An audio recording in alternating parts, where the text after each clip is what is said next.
Hello and welcome back to the Fantasy Take TV podcast. It is the end of round 3, the all-important. We just made some big trades and boosts, so a bit to talk about, but we'll get to our scores, of course, just me and JD for today. Some trade-ins, trade-outs, the most popular players we'll take a look at.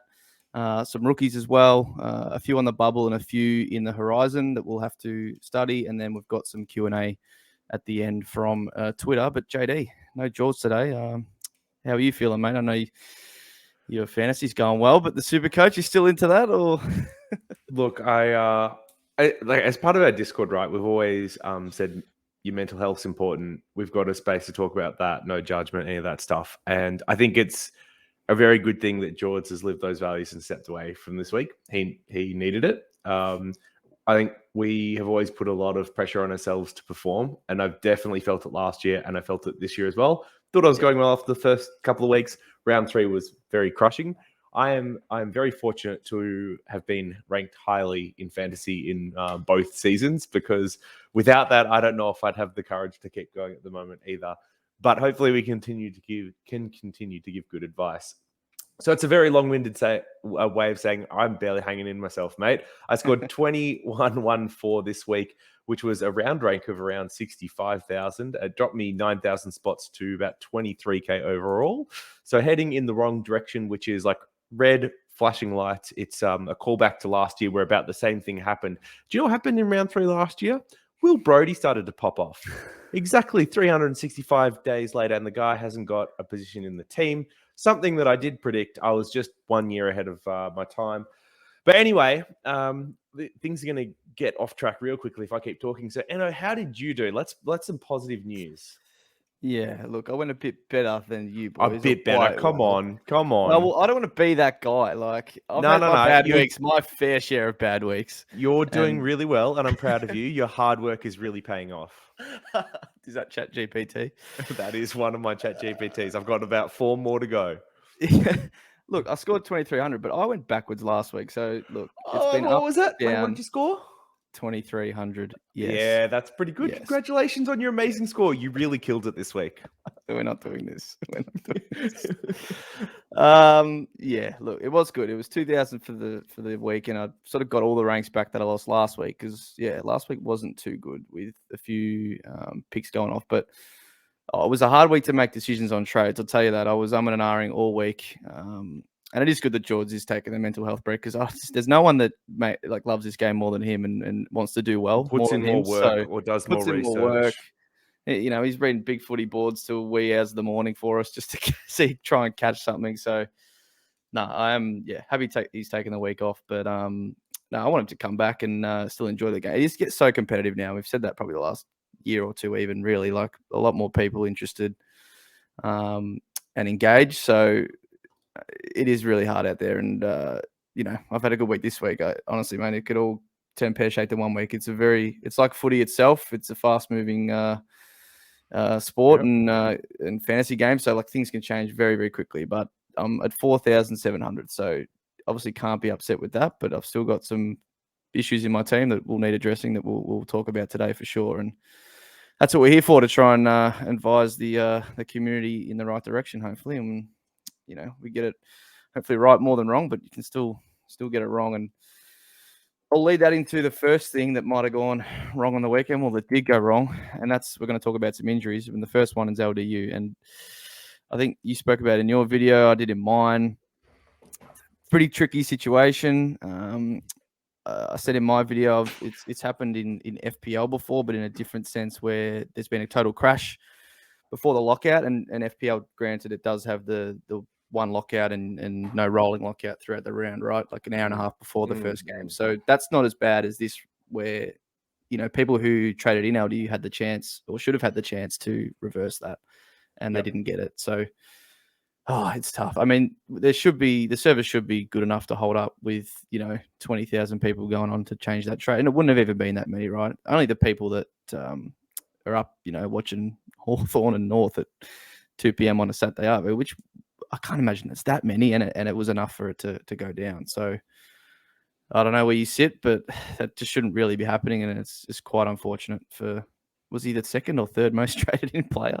on the week. Yeah, he was. I think he was up there with the top traded players because I mean, Setterfield must have been one, but I think, especially amongst the coaches that were ranked highly last week, they're the ones that already had like Setterfield, potentially Zeeble as well. So they were going after the LDUs. They could, and DCAM as well.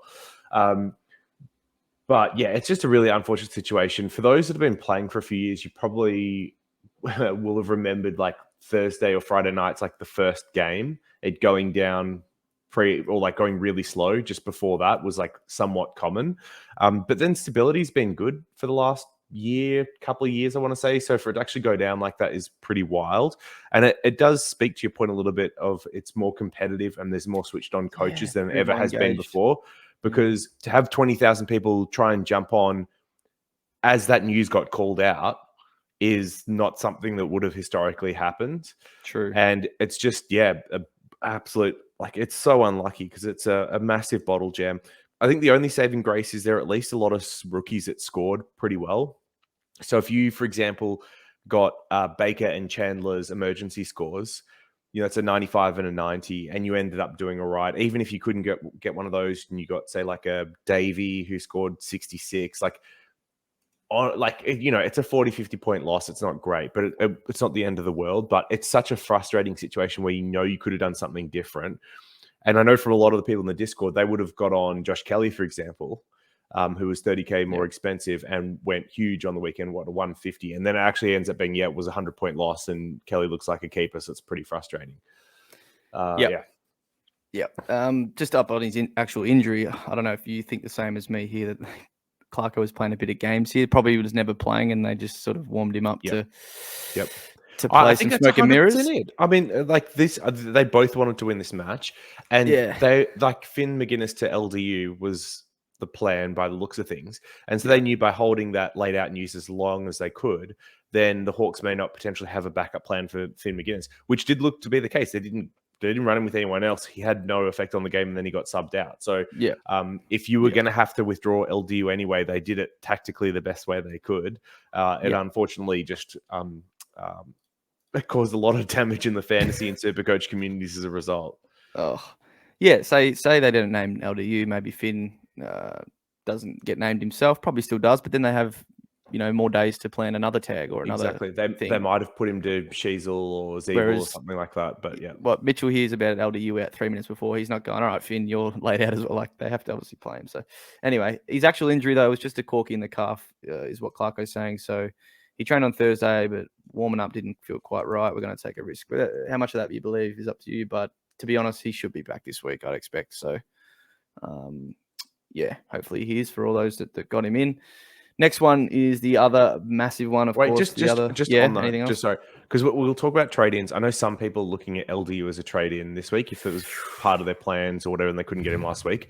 Would you be trading him in off a calf corky? We were looking at it just before we started. He's in the top 10 traded in. Calf corky's not too bad, right? It's not a calf strain or niggle or anything. Yeah. So I'm not too. I wouldn't be too upset about trading him in if I wanted to. But the fact that it warmed up weird is like strange, right? Yeah, if you believe that. Yeah, I wouldn't probably go there myself. He's great value though, but I'd probably say no. You've got your beloved Josh Kelly right there for what, 30K? Yeah, more. So is he probably a bit more? He's not. He's about 30K. But like he's on many people's never again lists, I guess, is the only problem. So I know I would be full on Josh Kelly. Yeah, I would trade him in a heartbeat probably would this week if I could. But didn't watch a game, but he dominated. We'll get to him later. I don't want to make you sad too much. Okay. We'll get to the other big one. I would just calf is worrying enough that I probably wouldn't. And just given that he wasn't trustworthy about it with the laid out, I'm like, worried about what that means. Worried enough not to go there, probably. Yeah. Although he's going to, rise 50K probably when he plays. Look, he'll probably be fine. That's the thing. Like, if you had him, I wouldn't trade him out, but I also probably wouldn't trade him in.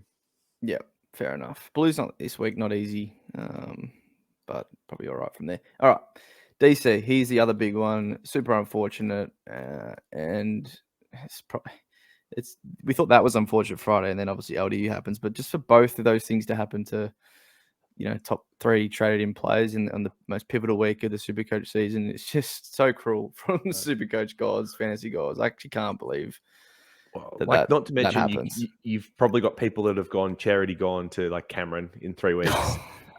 Or you had people that might have like traded out Josh Kelly to LDU. Like, like I'm sure there's a lot of stories like this where and this is always the frustrating part. You can make good decisions that on paper work 9 out of 10 times, and you unfortunately just get the 10th.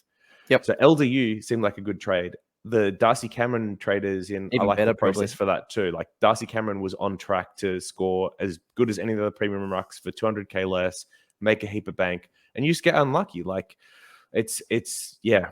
And I think the thing is, like, people get on tilt. I definitely get on tilt and start making crazy trades the week after.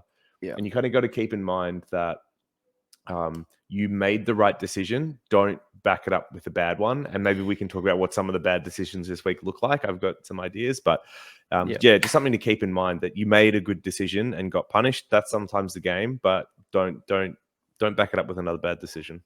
Yep, I agree. So just on his, I mean, he's going to be out for 6 to 8 weeks. They're saying they're quite decimated in the ruck, so that'll be one to watch on the team sheet. There's word of just McStay will go straight in there. Even Frampton, who played well at centre half back, might go in there. Everyone's injured. Cox out, Begg as well, right? And they have this guy Steen in the VFL, who I checked, lost the hit out 60 to 17 to Sam Naismith on the weekend, and he's like a walking corpse. So they're not going to play him. I don't see it. So it'll be McStay or Frampton in my eyes, and I guess we can maybe get to that later. It's probably more a fantasy pick though, isn't he? McStay. Yeah. I mean, because you're going to have to trade him out in a month anyway when Cox comes back is the problem. So, like, are you going to make enough money in that amount of time? Probably not. No. And you don't actually know the ruck split. So, like, McStay, Frampton, and Johnson could all split. And then they may end up just going with the one in a couple of weeks' time that's just done the best. Kind of like what happened with Finlayson last year at Port. So, yeah, I think it's a pretty hard one, like, for this format. The next one is, well, I've just got West Coast Eagles here because, my God, it was their whole team. Cop an injury? Like, I'm just pulling up Ryan Daniels' tweet here. It's ridiculous. I was watching the game and I feel I started to feel my hammy going, just sitting on the couch. Yeah. Like, Ryan Daniels just had to tweet 3 things here, with probably using all the characters because that's how many injuries there are. Like, it's ridiculous. So Shuey is as minor hammy as it gets, supposedly 2 to 3. Not relevant, but like, that guy just can't get a run at it anymore. McGovern is tendon surgery, reckons it could be 12 weeks out, waiting on scans. Like, that's a ridiculously long injury. Cripps a broken ankle, just says significant time. Again, probably most of the season. Witherden, obviously concussion protocols. He's the best out a lot, probably just missed a week after that massive hit. Liam Ryan's knee, but the main one's probably Campbell Chesser, who, to be honest, wasn't looking like much to us anyway. I got rid of him in round 2, but now he's out for a few weeks, is the quote, with a knee injury. So, you could use it for a loop. It's probably the best use you'll get out of him this year. And deal with him when there's a proper rookie, right? So, has made no money, so trading him out doesn't make sense. His job security should still be all right when he comes back, as long as he comes back this year. I think it's just someone that you have to hold on to and use potentially as a loop. Setterfield JD. Now, I was at this game. I didn't know anything about this. What happened? Mate, how did you end up at Saints Bombers? I got by the way, 2 of my best mates are mad Saints, and of course, when they're up and flying, they're like, "Let's go!" Okay. I mean, it was the 150th anniversary. So you haven't gone to the footy much with them then? No. They come with me to the Tigers games. No, I get around them. I do like the Saints, and when they're up and about, it's good. I live around the area, Moorabbin, not in Moorabbin, but around that area they're from. I know a lot of St Kilda supporters, so I reckon it's better when they're up and about because it's been a pretty tumultuous journey for them. But yeah, what happened there? Like, Setterfield, I didn't notice him watching the game the first half. I was like, crap, I've brought in a dud, but finger or something. This is what I was worried about from like the first game against the Hawks as well. When we were getting beat in the first half, he was invisible. And then when we got on top, he started racking up a bit. I felt the same in this game as well. That first quarter when we were getting absolutely dominated, I didn't really notice him. the second, third, and early fourth quarters when we had the game more in our terms, noticed him a lot more. And then that back half of the fourth was gone again as well, which worries me a little bit because I just don't think Essendon's that good of a side. It's mid-table team at best. So I think we'll see some up and down games depending on how well Essendon's going. I guess the good thing is it's GWS this week for them, which is his one of his old sides. And they're not particularly going crash hot either. So maybe we could see another good Setterfield game. But I mean, we already said he doesn't look like a keeper, but I'm a bit worried that if he drops another poor score this week, then he's going to really stop that cash gen and he's going to be coming out of our sides sooner rather than later. Yep. So the last thing to call out is he came off towards the end of that game and sat on the bench a little bit. If you're watching the live coverage, which you wouldn't have been, you're at the game, they cut to him jogging off the bench. You know, when someone's like jogging off to the bench, it's usually like injury or blood rule, or they've just kicked a goal. And it cut to him for like no reason for like a second and then cut back to something else in play. But then they never mentioned what happened. So from shout out to Damo on the Discord who was at the game, he reckons he came off with a dislocated finger and was having that put back in place or something like that at the end of the game. So we'll just keep an eye on whether or not he pops up on the injury list this week, but he should be okay if it's just a dislocated finger. Usually those are fine to proceed with. Fine. Yeah.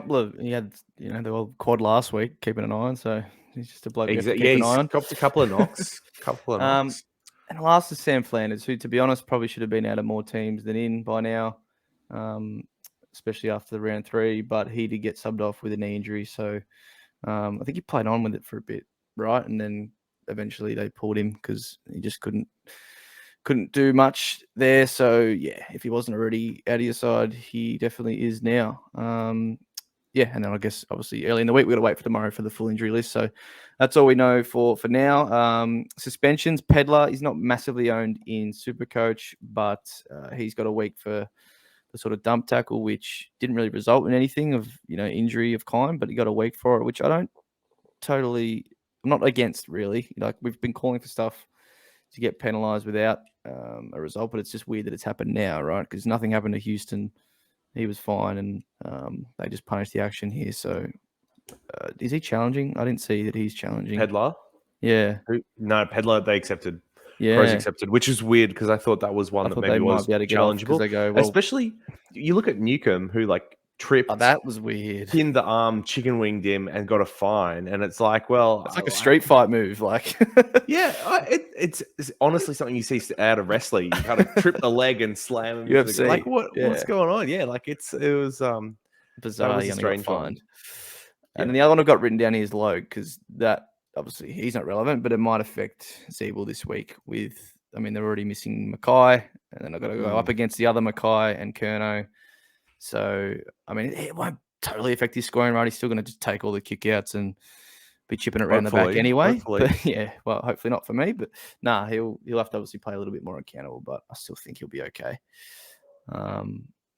So that's all we've got, obviously, so far on a Monday. He's been playing accountable anyway, and that's probably been the strength in his game this year, that he's been doing some more of the defensive stuff. Like, you're seeing some decent spoils. He's not getting caught out of position as much, but he's not getting as much as the cheap junk that we like as well. I think the only risk would be if they decided to bring in Hall and play a shorter defense, which I don't think they're going to do. But in terms of injuries, the only other thing I can think of is Davey for Essendon. Something happened to him. Also got listed as injured. I think it was a head clash, but I haven't seen any report of whether he was actually concussed or whether it was just, they brought him off to check. So one other one that could potentially be carnage on the injury list tomorrow is if Davey pops up with a concussion. Late effects or something. You'd expect he'd miss a week. Yep. Okay. Cool. All right. We got all through that. Let's get to probably the big thing this week. There's been a lot of questions later on too, but trade philosophy. So, there's some people out there. I've seen the Discord. Shout out to Shaq. There's a lot of already used boosts. 9 trades already at this point. They're very, very handy. Not just trades, but the boosts. And what's your philosophy here? And we sit at round 4. Okay. Prices have already changed. Should you be boosting this week? All right, so let's talk about old school, and then we'll talk about slightly newer school, and then we'll talk about Shaq school, I guess. So old school philosophy is you use 2 trades, and this is, we had less trades, but you use 2 trades tops at the end of round 2 to fix up any rookies, and then you go from there. Holders gold. Slightly newer strategy, which is probably more the last couple of years, especially last year as well. You probably use trades in round 1 as well as 2 to fix up your team if there's obvious stuff, and then go from there. Holders gold round 3, and then newest school, Shaq school, is just keep trading like it's fantasy and see how you go, and then run out the year. Try and hold on to the end. So I guess like what I'm interested in talking about is, and I'm pretty worried about overreacting now. But there's a couple of reasons why you don't traditionally trade in round 3. It's because prices have started moving. And so most of the guys that you're now looking at that would have been a good option last week, 50K priced the wrong way. Your guy's gone down 30K, that one's gone up 50. And all of a sudden, something that could have made you a couple of 100K is now like more like a 100K trade. And so they just don't become worth it as much anymore. And then you run out of trades for upgrades, you run out of boosts for upgrades.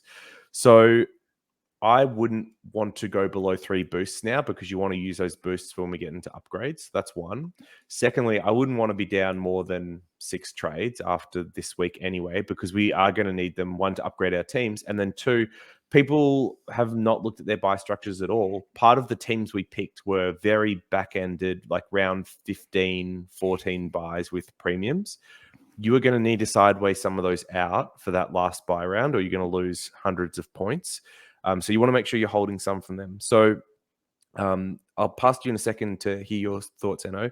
But I think you're only trading this week if you have absolute dire stuff that you need to fix. But I wouldn't be mucking around with some of these, or you've got a lot of trades that you didn't use the first couple of weeks. But some of these more speculative sideways trades now, I probably wouldn't be doing even as much as I would love to trade Cogs back to Kelly this week. I want my boy back. But I just don't think it makes sense from a Supercoach perspective. Like, that's just not really how we play the game. But yeah, what are your thoughts on philosophy this week? What situations should people be thinking about trading? I think it comes down to what you've done up until this point. So in my instance, I've only used 1 boost and I've used 4 trades. So, I want to hold on to those other 4 boosts for the upgrade season. I don't want to even use 1 more, right? And people might have already boosted twice. So if you've done that, do not go down 1 more this week for whatever you do. Please hold on to the last 3 for upgrade season. They'll be much more worthy then. Obviously injuries, DC's got to be used there. And if you can maybe do another positive move with whatever you're going to have to do another move most likely to get DC to someone, unless you got a bit of cash for Grundy, which we'll get to in a sec. You can do that in 1. Talking about stacking mistakes. Yeah, Spoiler. I know it's a big one. We'll get to that. He's the next topic, but overall, it comes down to what you've done at this point. Like, please do not be down 3 boosts and 9 trades after this week. That's my number 1. You must have had a terrible starting team to have already, used 1 in round 2, and then round 3 is obviously final, round 2 to 3. But don't go using another one this week just for the sake of it, trying to get Clary and English and boosting out all these premiums again. Like, your sort of chance was last week to do some final moves, and then if you've opted against that, back in your rookies, your mid prices we'll get to, but let them fatten for a bit and let the premiums that you want to go after come down. So that's probably my main thing. Like, maybe 29, 30 trade, 29 at a stretch, probably as low as I want to be. It's hard to put a number on. Everyone's team's different. Like, you might have copped a couple more injuries than others, but I think the booster big thing, JD. Like, you still got 4, right? Like, I want to use all those. No, I'm down to 3, but yes, I would rather have 4. You had jelly, yeah. Yep. Which that's gonna if you've got 4, season. Just try and keep that. It's got to be very advantageous. So I guess that's my main thing. DC, he's the big one. You're gonna have to use a trade here. What the hell do you do? So we've got to start with Brody Grundy. He's the most traded in player. Looks really good on the weekend. I can't lie. To be fair, it was up against Big Petey Laddams, who he did not look that good. He had Heaney body him in the ruck. Like, come on. I'm not Laddams saying ruck. Is not a good ruck. No. That's one contest. Heaney's not bad reader of the flight, but around the ground. Grundy was doing his Grundy stuff. He was 12 21 touches, Yeah. 11 contested is Grundy, right? I'm not expecting monster numbers in the ruck. Like, he barely really won the hit-outs, to be honest, against Laddams, looking at the numbers. Yes, So which is a big concern. that's not where you're getting your points from, right? But That's true. I mean, I guess the big thing is here, you bring him in for what, 4 weeks? Yeah, I know, with big BJ this week. But what's the plan? What's the full plan down 4 to 6 weeks? Is this worth going Grundy then again to someone else? Or yeah. do you So go yeah, somewhere this else? is why I'm against Grundy. It's total sugar hit. Like, I think you'll get a month of good scoring, and then Gorn comes in, and what do you do? Because we saw what he scored the first couple of games. It was 80s. So you got to trade him out again. In 4 weeks' time, we're in the middle of upgrade season. So now you have to boost just to keep going one up, one down, and get Grundy out. And if you've got any other problems, then you can't. Like, you're just stuck holding him as he starts to drop cash. So, look, if you haven't used many trades and you've got all your boosts, then this is something you could look at. I don't know who'd be in that situation, but sure. But I think he's already 500K. So realistically, what does he get to? Another 100K up in the next 4 weeks if he goes really well? And he's got to go really well to do that. Yeah. And then you have to trade him back out anyway at that point. Wouldn't you rather just get English? Yes. I mean, obviously. So I think the only cost a bit, but the only position where it makes sense is, like, for me, where I could see why people want to go Grundy, is if getting to English absolutely tears apart your team. Yeah. Because many people can probably do Cameron to Grundy in one trade, and then they end up using the other trade later versus using 2 now to get English, who's injury prone. And I could kind of understand where they want to do that. But I just have a feeling that the Grundy trade is going to look good until Gorn comes back. And then it could be a disaster, or it could just be fine, depending on what else is happening around your team at that time. Yeah, I think that's the main thing. It's the timing of it, right? When Gorn is back and you're going to want to jump off, you could cop an injury that week. You will want to be upgrading. You will want to be around that, 4 to 6 weeks time, be smashing upgrades in your team to get it better, and you'll have to be trading a ruckman again. So, yeah, sugar hit's a great way of putting it, because obviously BJ Williams this week is the hottest matchup in town. But, and underrated part for West Coast injury is with McGovern going out, like, their defenders get shorter. So resting ruck in the forward line is probably going to have an easier time than he's had, which is what we saw with Darcy, right? Around him, McGovern went down, and then Barras copped the chin knock on, was it Rioli or someone's head, Ryan? Yeah. And so he went off, and then Darcy then started clunking and kicking snaps from 40 or whatever it was, because there's just no tall defenders. So I think Grundy is a captain option this week. Honestly, if it was earlier in the week, you'd be happy putting vice captain on him. But yeah, this is. It's a 1 month play, and I don't love 1 month plays in Supercoach, especially when they're already priced this much. If Grundy was 400K, I get it. 350K, because the money I'd be getting on too. But it's just he's already 500K. Yeah, it's a 1 month thing that is in the ruck line. Like, that's just going to cause some issues. The man we both will probably endorse for here, that begrudging for me, but it just makes. It's not that it just makes sense. Like, it's obvious at this point. Like, I think I put him in my team in December when it opened, and then as preseason went by, we all sort of went away. But proof's in the pudding. His scoring, Tim English, is ridiculous. And the avenues that he has to get there is just everything. Like, what doesn't he do on the football field that scores points?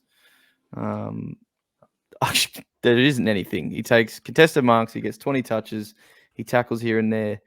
His hit-outs have improved. His efficiency, to advantage this year. And he takes clunks. The one thing he hasn't done yet is kick goals. And when that starts, well, God forbid what he's going to be scoring. So, he's the number one option, JD. I don't think it's really close, is it? Yeah, the injury concern is always what's going to linger. But the key to success for English was always when he had 20 touches or more. He basically always tons up or goes pretty large. And so just looking at the averages between last year and this year, I think he's bumped up his disposals from 18 a game to 20 a game. His hit-outs from 24 to 26. His tackles are up a couple, and his marks are up 1 as well. So basically, you've seen a slight improvement in all those stats, and he's just going bonkers. the injury risk is the only thing that scared us off. He was in our teams. He was R1 for us until double soft tissue concerns in the preseason. Hammy, yeah. Yeah. And I think even just one of those we could have forgiven, but the second is like, It's Tim English, yeah. And it's killed us because we were definitely hot on him. And this is why his ceiling as a ruck is right up there with the best. So I'm thankfully already on. I traded Darcy to him last week, which only netted me 7 points. But the reason why I did it was all about the cash, 40K for English. I think Darcy still went down 20 or something. So it's cost 50K more this week. Yep. Yeah, exactly. So that was kind of why I did it last week, fully knowing that Darcy could do a 180 on BJ, and like that was totally possible. And should have, it was a mind cash you. move. Yeah. And that's why I'll be doing the move. But yep. How do we get there? How do people get there? Yeah. Okay. So I guess this is the tricky part. So what's Cameron priced at? 490 something. 494, and English is 616. Basically 120. So yeah, it's 122,800. It's a lot for DC owners. Okay, so the move that people are going to be looking at, I'm thinking popular and players who you can get rid of. It'll be Cogs, who will have a big break even. It'll be Doherty, who'll have a big break even. Is there any midfielders still that you might look at trading out? Well, it's the mid pricer there, and it's James Warple or Finn Callahan. So Callahan's got to go anyway. If you've got that makes sense, you've got to go anyway. So Callahan down to a rookie, and then up. What's Callahan's price at? Can you go to a 263? Yep. Yeah, so you can go to a 124K rookie and do that. So I definitely do that. It's worth the 2 trades. The trickier one is going to be people that don't have Callahan. So they've got either Warple, Doherty, or Cogs maybe or something. The 3 that they might be considering trading out. So we should probably talk about, like, does Doherty today ever make sense? Or it could even be like Ridley today if you've got a little bit of extra cash. Because I don't think we like any of the other more cheaper options like a Bose or anything like that. Cogs down to, say, Zeeble. If you didn't have Zeeble, that's 150K. Yeah. Or Sheasel. If you don't have Sheasel, you definitely do that. Yeah. Or maybe even like down, or like Warple to Chandler, I guess would be one that people would look at. So that's about 140K as well. Okay. Yeah, if you missed that, I'd endorse that. Yeah, Warple to Chandler, I'm good with. Doherty today, or Ridley today, maybe if you had some cash in bank. The day one's the hard. I think Ridley, why not? Because so fun stat, Ridley's out averaging Doherty by 2 points a game. I know, it's hilarious. And to be honest, as a Doherty trade outer, we got incredibly off the hook there this week. Like he will pump out some big 40 scores. touches and a goal, didn't he? How is that not 120? I try to you should have been shot out champion of the data at the best of times, but it is quite hard to do it when he has negative 50 ratio in a given game. But you have to admit, this round had so many weird scorings. Like Bonds, was it a high DT round or something? Like I don't. But you play fantasy, because every game's different, right? I don't think I don't really look at that. I think this week, I think that this week there was some high scoring games. Like I know Saints Essendon was, for example, really high DT scoring game. Some of the other ones I'm not sure about, but like Doherty was minus 50. You had Cogs that was like minus 30 or 40, and he wasn't that bad. You had Bont that was minus. Actually, I think he ended up being about the same, but his Supercoach should have been plus 50. Like, do we have a way of finding out the handballs and kicks, what were effective, right? Because if his uncontested handballs were all the effective ones and his kicks were all the ineffective ones, that's really going to hurt you, right? Because you get kicks is where you get all your points from. So there's nowhere that has that split, right? It's just overall efficiency. No. Yeah, no, I haven't seen it. It might exist somewhere. At 60% is pretty bad, but maybe just I didn't watch a game, but maybe like genuinely 15 of his 22 kicks were ineffective, which means you're just not getting any points for him. There was a fair bit of cheap stuff to make up the 39. He wasn't playing midfield at all. I think he had about 25, 23% CBAs, but it's not where he got a lot of his ball. It was still across like half back or like, that when he plays that loose kind of sweep role behind a stoppage. Back at quarterback. Anyway, back to the question. I think Ridley today is more plausible. Doc, I think if you've already held him past the round 3, you just hold him now. He's going to be, to me, he's still going to be top 6 in my eyes. I've been thinking about this, right? Like, is Day ever a keeper? Probably not. No. Probably not. And then Doherty is a keeper. Yes. So I think you're going backwards doing that trade, to be perfectly honest. even though you can make some cash doing it, you're probably going backwards. Ridley today, I mean, Ridley's not a keeper at this point, pretty certain of that. So I guess I could see that a little bit more. Warple to Chandler, tick off. And then what about like Cogs to a Zeeble or even a Chandler or something like that? Same problem. You're getting off. Yeah. You probably didn't believe, but or you ran out of trades. Like so Zeeble, I think is less owned. Yeah. You know, because if people were trying to get Setterfield, so they didn't get Zeeble, for example. So he's only 18.4% owned, which I think is less than Warple, Setterfield, Hopper. Don't hate that, Cogs to. Hopefully, there's another way, and you're not in this position, and you can just go Warple down to a rookie or Callahan down to a rookie and get it up that way. But yeah, I don't know. Maybe let us know. I think back Cogs in. The role's still there. Like I'd want to back Cogs and Doc in. Yeah. You've taken the cash shit already. Yep. The only other thing I guess worth chatting on, like if you didn't have Hopper and you could downgrade someone to Hopper, is Hopper someone that you'd be happy getting in? It's a little bit the same thing like with LDU, where he's come off this 1 week injury.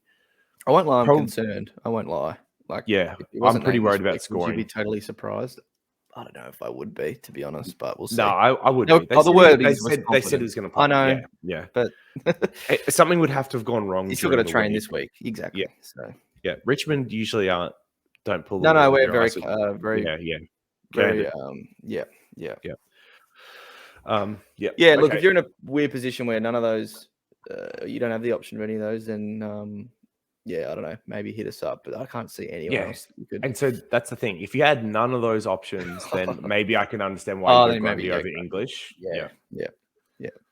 All right, and then the other one we can't go without talking about is Wits, but we have an English ahead. So if you obviously got Rowan in the other spot, we endorse English more, but you can't be upset with the Whittler. English is $300 more. So if you are the one person that doesn't have the $300 to go from Wits to English, please send us your trade screenshot. I really want to see like the most unlucky guy in Supercoach that's getting forced into Wits. I mean, which is not the end of the world because at least he seems pretty durable. He's solo ruck, whatever. But English is R1 for now, and so that's where I'd want to go. Yeah. All right, we spent a bit of time on rucks here, but we've just got another two big topics here. We'll go to. I mean, we've spoken a lot about English just then, but big theme in the Discord over the last 24 hours is everyone trying to force Clayton Oliver into their team. Don't do it, Gov. Can we endorse this, JD? I know you won't. No, you are. No. 700K is too much to pay for players, especially in season. I mean, it's worked out well for anyone that started him, but like he's one bad score away from dropping 80K, and then you had to give up. Like, so the other thing is, right, people like all the top 1,000 teams, all the top 100 teams have Oliver, and that's totally true because he's easily been the best midfield premium out of the gate so far, and you've got good captain scores out of him, so he's been extra good. And while pretty much every other premium mid's been rubbish or had injury issues or whatever. But if you trade to Oliver now, you lock in that advantage they had on you for the rest of the season, because you still have to pay up the 700K, plus you had to use the trades, plus you've missed weeks of scoring and captain scores. So they just get that advantage over you from now. Now, maybe closing that gap is the right move if you think Clary doesn't drop below 700K for the rest of the year or even increases in price. But in all likelihood, it's very hard to do that. He will drop at some point. I'm pretty confident. I'd rather continue to look for value and upgrade my team around until Oliver falls in price and hope that you can make up the advantage by using your money in better ways than that. But like I've always said that betting against these guys can backfire. It has for the first 3 rounds, but it's just the first 3 rounds. The season's a lot longer than that. Laird's already shown some cracks in the armor, and hopefully Oliver's worst team is this week. The Eagles hasn't turned against them in the last 3, so hopefully they can pull something out of the bag for us. Yeah, that's a weird stat, isn't it? But with half, I mean, he would have played a VFL squad last year though as well. Yeah. There's 2 players here that I want to say, if you had, would it make sense? And that's Lockie Neal and Jack McRae. If they didn't have DC to deal with, they didn't have other things, would you be supportive of that? And it's still going to cost them 100K for McRae and about 60 for Neal. If you had it lying around in one trade, would you do it? You know what my preference is here? What? Josh Kelly. Give me Oh. Josh Kelly and the 120k, and Put it towards that first avoid all upgrade. that. Yeah, Okay. yep. That's what I would do. I'm a scaredy cat, and I got him in this week. So if that was a position I had Neil or something still, I'd say get Clary in, man, because big things are captaincy, JD. I was super, like, after VCing Bont on Thursday, I had no balls to go Shrek captain. I didn't really want to go Dacos, even though he was probably somewhat high floor. And that's probably that just absolutely sealed me getting him in, because I'm like, well, yes, I can get. I mean, funny, I was going to get out at you at one stage and bank the 150. Thank bloody God I didn't. But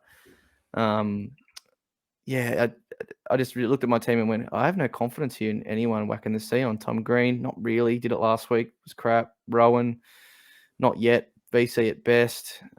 I mean, Rosie was, funnily enough, probably the other option, and he turned out to be all right. But it just sealed it for me. Just going that captaincy thing. I don't want to think about it. I went Clary down to McRae like eve of round one and got Radagalia with the cash, and it just, I wanted to fix that, but it's kind of hard now that those premos have dropped even more. It's going to cost like quite a lot, and it's hard.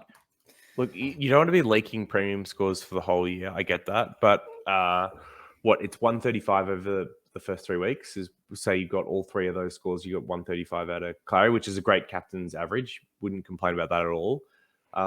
So round one, I'll discount for myself because it was Josh Kelly, and that was unlucky concussion. It was that would have been a much or higher. But the other 2 weeks, like I had Bont 125, and then this week I took a really safe 108 from Dunkley. So my average is like 117. It's only 36 points over 2 weeks. Yeah. Like you obviously don't want to extend that across the whole year because it's really bad. But I think people do overrate that scoring a little much. Yeah. If I was continually getting like 80s and 90s because I was stuffing this up quite badly, I get it. If Bont was a C and he dropped an 89, like that would really hurt.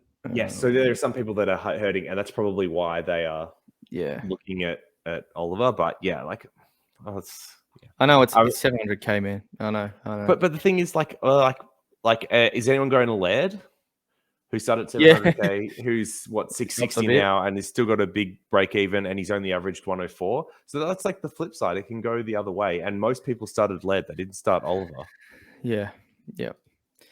The last one before we get to some popular trade ins and outs is Cade Chandler, who looks awesome, man. Like, we watched his highlights after round one and went, this kid's got to be in our team. Like, he's good. Obviously, job security was the big question. It wasn't. But it wasn't when you watched him play, and just it wasn't even when you looked at team sheets and you saw Bailey Laurie was in there, and you're like, well, he's fine. Round one, but of course Salem was coming back, but then he got injured. That's McVee. It's not Chandler. It was never Chandler.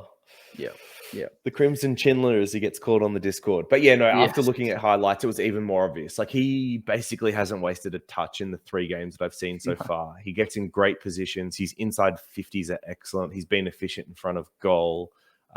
He got coaches' votes this week, which is always a great time. Just one. But, anytime players are getting coaches' votes. That's good. He didn't even have 10 touches, did he? For something? 9, something. Yeah. So anytime you have a sub 10 touch game and you get in the coach vote, you must be doing something right. I just quickly say, George has done field, this. Right? No, he's not on my field at the moment. I actually want to find ways to get him on my field. Yes, he's been benched. That's probably the big question or big thing. Yeah. I've got Wilmot at D6. I'd love to get Wilmot off so I can get Chandler on at F6. But that might have to wait until She's All Is Evil get DPP. So sorry, where I was going, like, who was George pulled in someone? Was it O'Driscoll last year after his hot start that he got for like 180 or 190? And then he had a couple of average games, and I want to say like ended up trading about like 300k and only made 110k off it. And that's always what worries me about picking up someone that's already had a huge price rise like this in a position that isn't typically consistent for Supercoach scoring. It's still a small forward at the end of the day. So even though he's playing good, I think his job security is good. Is he going to average 85 for the next month? Probably not. I'd say it's very unlikely. And so that's the only thing that can hurt with these trades, is that you can bring them in and then find out they only made 100k, which is still a good amount, but it just ended up not being worth the trade. So it's one of those things where if you're getting to Chandler from, say, Warple to get Cameron up to English, I'm all for that. I think that makes a lot of sense. But maybe forcing Chandler in this week doesn't make a lot of sense other than some situations like that, just because I think there's risk that he won't go much above 350 or 300. I mean, if he gets 350, that's fine. On the flip side, there have been situations like this where people have kind of avoided them after this first price rise because you've lost so much of the value already, and then they end up going to 400 or 450k anyway. Was it Jordan for D's that did something like that about 3 years ago, and like everyone, like he wasn't that popularly owned, or he's like somewhat popular, and then started scoring well. Kind of dodged him after his first price rise. Then he went to like 400k, and not having him ended up being a disaster that year. Yep. I want to say it was James Jordan. And he got to 411, peaked at. Yep. So even two prices, he still would have been, even 3, he still would have been fine. Yeah, so that's crazy. Exactly. Yeah. So he just kept popping 90s. Yeah. And he ended up getting like a pretty good midfield role at periods of time. But did he start poorly, or like what? Why? I just got rid of it. You got rid of the history. He had a couple of average games, like sometimes it was like a 10k rise. So he went up 78, 82. There you go. He went up 60, 49, 20, yeah, and then like 40, 30, 40, 40. So yeah, he had a 24, that really stunted it. And then maybe something happened, like he went 78, 82. Everyone jumps on. And then he went 49, 24. And after the People 24, he was at 205. And we all jumped off him. And then he kept going. So it was a little bit of a different situation. Yeah. So anyway, like this is a very long way of saying, like, Chandler does present some risk because you could do a couple of poor scores like Jordan did, and then you trade about 300k and you just don't make a lot of money. Or he could kick on and get to 400k, and then not getting him even at 200k is a big disaster. Reality probably lies somewhere in the middle, which was why I don't think it's a bad pick in these situations, but it's not like a must get anymore just because you've already missed out on 80k. Yeah. I would be in the boat of maybe still try and get him. I think he's going to be that good personally, especially with some softer fixtures. I don't know whether that hurts him or helps him, maybe, like, because like obviously I guess the other thing is, but if it's a lot of points spread around, maybe his efficiency and how good he is isn't, I don't know. You know, the weird things with scoring sometimes. But I'll be honest, I think he's still going to be pretty good. So I'd find a way. Other thing I'm discounting is if he's coming onto your field, to say like you're fielding Philippou or something like that, or something like that, and getting Chandler means Chandler's on field at F6 instead. That's a big boost because you're getting now points as well as the cash. Would you 15k this would cost you Radigalia to Chandler? And put Madden back R3 if that's the play. Are you fielding Chandler? I'll say yeah, because then it makes it more of a yes, doesn't it? Yeah, I probably, because if you had nothing else to do this week, no DC or just probably anyway. Yes.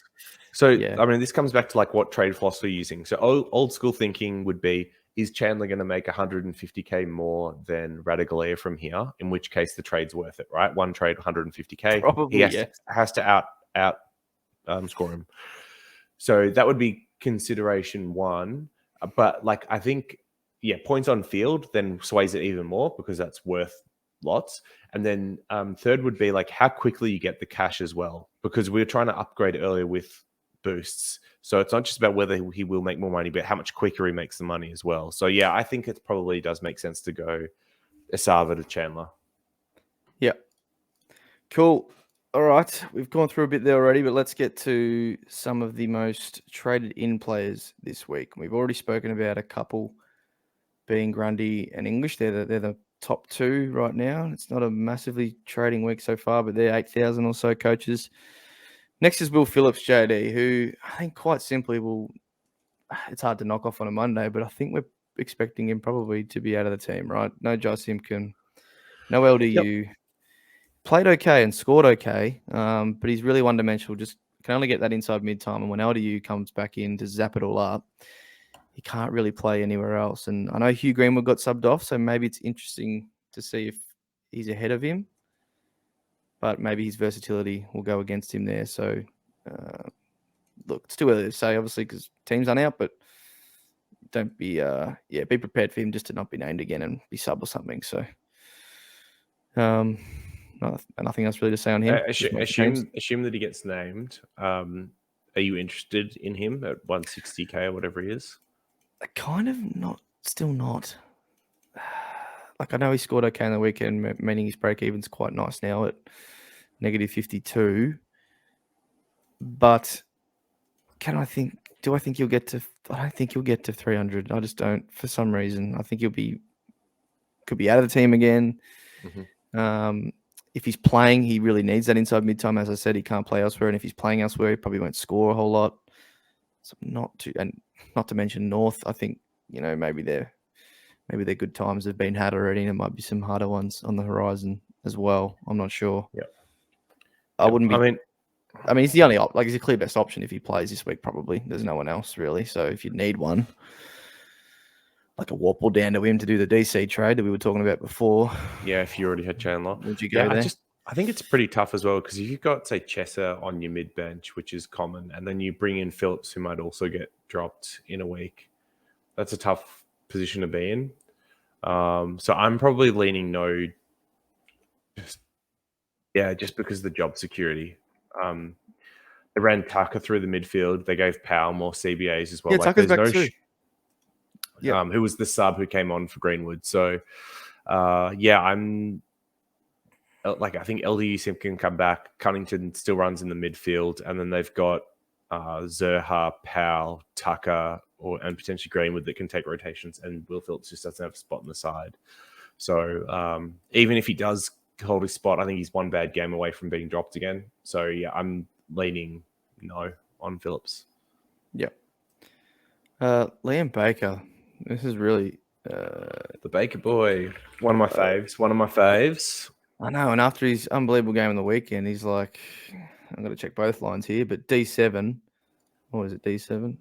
No, D4, sorry. And then F. Both. D4, F4. So there you go. He's killing it. I mean, obviously, week 1 wasn't great, but he's had a ton last week, I believe, and then 140 this week. So it was almost 120 last week. Wow. Yeah, 118, 143. 108 average despite the 63 or whatever it was to start the year.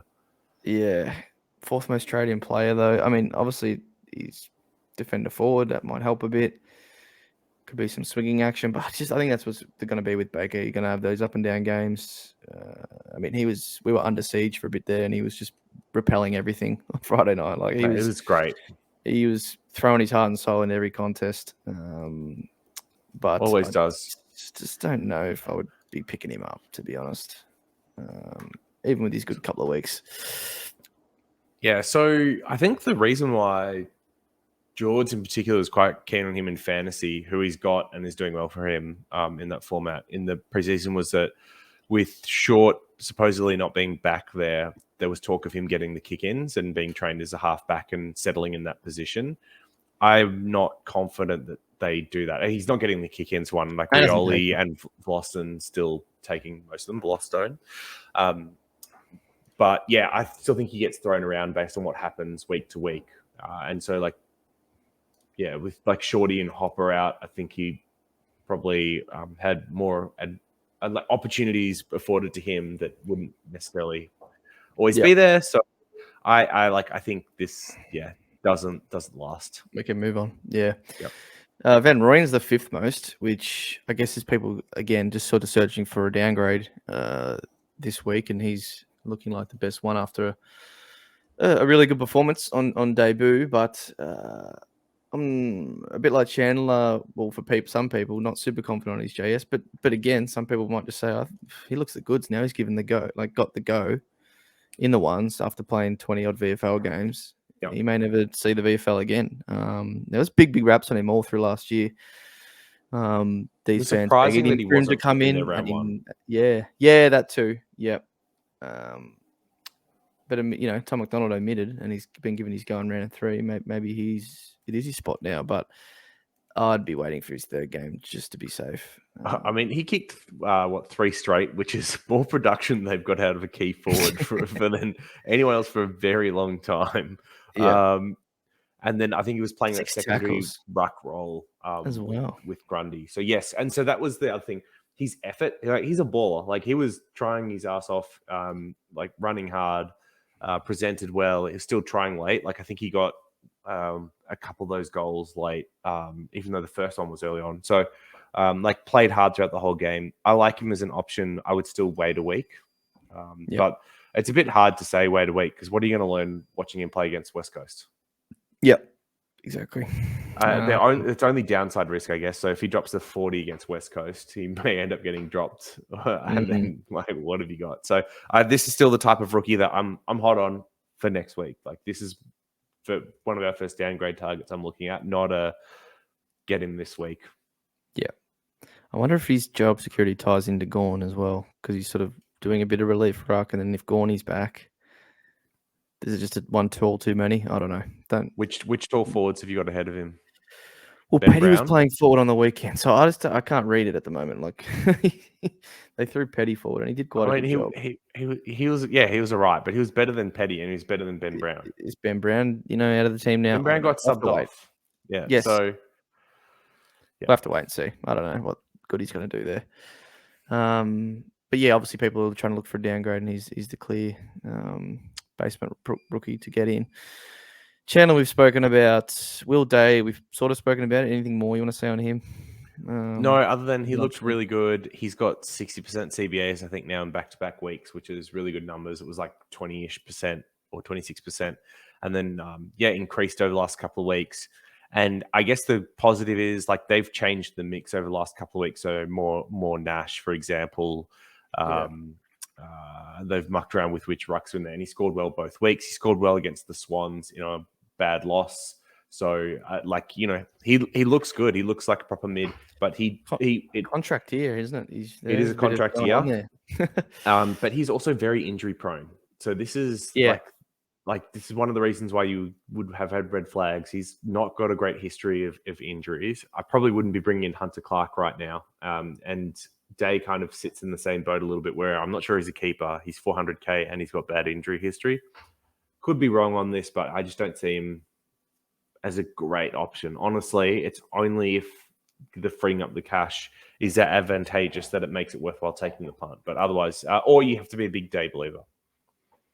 Yeah, it's one of those where he's got a negative, like he's going to have a good break even for 2 weeks. So, as we said, if it's your last resort or only way to sort of get DC up to English or something, then maybe you can look at that. LDU, we've sort of spoken about. I think we're somewhat okay with people bringing him in, but I probably still personally wouldn't go there, even though I'd rather avoid. Yeah, isn't much.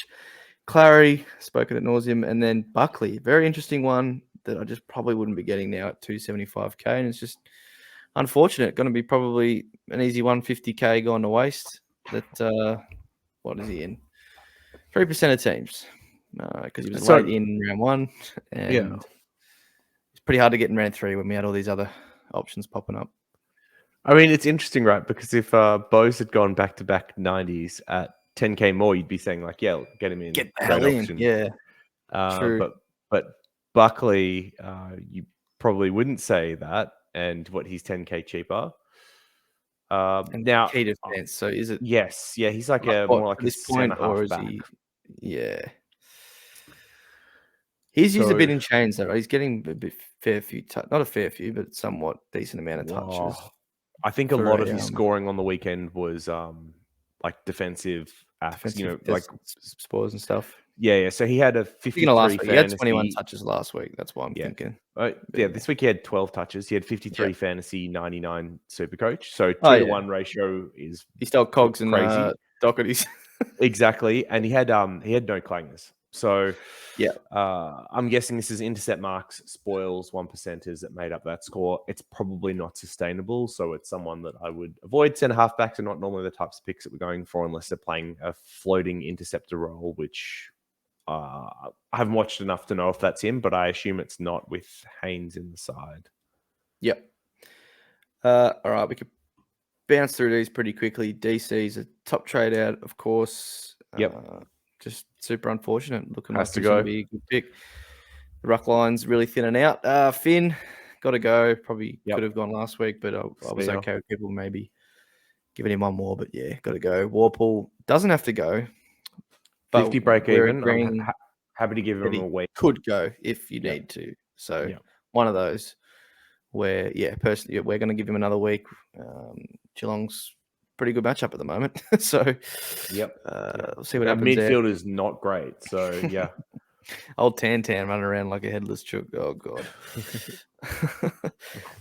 Doc, spoken about quite a bit. I think at this point, you just I'm keep him. still a hold. If he's Oh, yeah. getting 40 touches, he's not scoring 90s each week. Like that's yeah. normally a 120 plus. So his fixture is also very good. I've mentioned this a lot, but it's North, Crom, Saints, and then West Coast is the next 4 matchups. So 3 of those are cellar dwellers, really. And he's a culture pick. What a man! Didn't he beat another cancer or something in December? No, Or what was that? that I hated that tweet. So he had a benign tumor removed, which is part of his checkup. Benign, like there's no threat with it, but it's good that he's still getting checked up and it got removed. And it was like, how impressive is it that he's playing through this on top of everything else? And it's like, so it was a bit of bait. hey, he's come back from actual cancer and chemo, and he's come back from ACLs. Like a benign tumor is like not that impressive compared to everything else he's already like. It's just very strange. Okay. Anyway, but I think Doherty was talking about it just in the importance of testicular cancer and getting checked and making sure you're on top of that stuff. And then it got blown into like a look how impressive he is, and it's like that's a routine already procedure, knew that, but not for routine checkup. Like that's not it. Well, yeah, and it was in December. It's 4 months before round 1. It's not like it was a week before. Strange. And this is no knock on Doherty. Love him, and what he's done is super impressive. But like to say that is the impressive thing. It's the media, of course, not his fault. Probably they just not at all. Not at all. Blow it up. Yeah. Flanders, got to go. Brayshaw's a weird one. Like, I was never in love with the pick, but God, it's gone really badly. A lot worse than I would have imagined. The hard thing is you picked him for his fixture, which has backfired because Freo have been terrible, and his one that's Dream Team to Supercoach ratio has been absolutely shocking. So yeah, I mean, 87 average. He's the type of player I'm looking at going like, I wonder if we get him as a discount rookie, like a discount premium at 500k or something in a few weeks. But yeah, I get why people are jumping off him. You've got Kelly at 580. You've got LDU at 550. Maybe they have Bank for Clary at 700. Are you ticking off all 3 of those trades, or are you holding on to Brayshaw for any of them? I'm ticking it off, I think. Oh, it's so hard. You've already lost the 42k, but I was never in love with it to begin with. JD, I've owned him in the past, as have you, I think, and it's just it's just a hard watch. You didn't need to start him at 620 or whatever. You're always going to get him cheaper. The crazy thing is, like, his CBAs are still like 77%. So the roll's there. But even with them dropping Brody this week, it's not like scoring improved. So yeah, I don't know. Jump off. Rowan, I'd be holding on. Might be another average score this week against Witsy, but he gets the Pies without a ruckman fit next week. So don't be jumping off Rowan, please. Yeah. Chester, that's fine, I guess. Bigger question is who you're really going to this week as far as rookies wise. I think you just told Radicalia and Brennan Cox.